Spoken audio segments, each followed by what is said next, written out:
Voglio, quando esco da questa porta significa sempre che vi devo dire qualcosa di molto importante. Negli anni scorsi, insieme a Furore Viaggi, siamo stati a Capri, siamo stati a Ibiza, siamo stati a Sharm. Questa volta non andremo in quei bei posti, stavolta non faremo quelle grandi sfide che tanto ci hanno fatto divertire. Stavolta non potrete scrivere nei commenti le prove da superare. Questa volta venite pure voi. Sì, avete capito buono.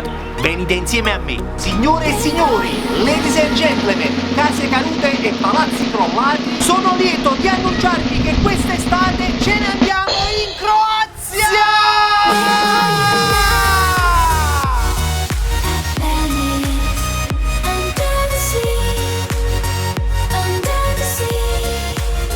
Insieme a Anna Furore, della mitica agenzia di viaggi, abbiamo organizzato una vacanza che è una bomba. Infatti dal 20 al 27 agosto, a soli 550 euro a persona, abbiamo la possibilità di farci una grandissima settimana sull'isola di Pag, più precisamente a Novalia, denominata l'Ibiza della Croazia. Up with it, girl. Rock with it, girl. Show them it, girl. With a bang bang. A questo punto, se ancora non sapete dove andare quest'estate e volete stare in buona compagnia, questa è la vostra occasione. Ma attenzione, voglio, avete pochissimi giorni per prenotare con un acconto di 150 euro. Dopodiché preparatevi per passare una settimana indimenticabile.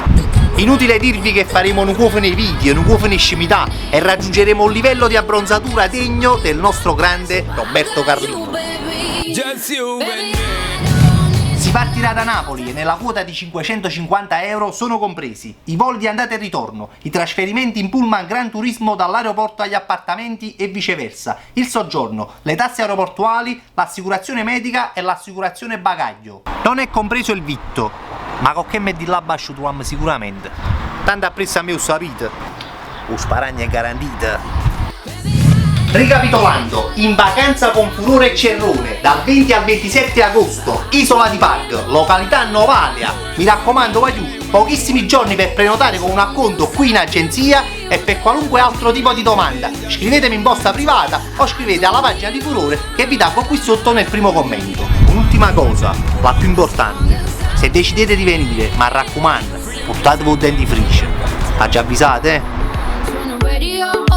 Saturday and I won't be long. Gotta paint my nails, put my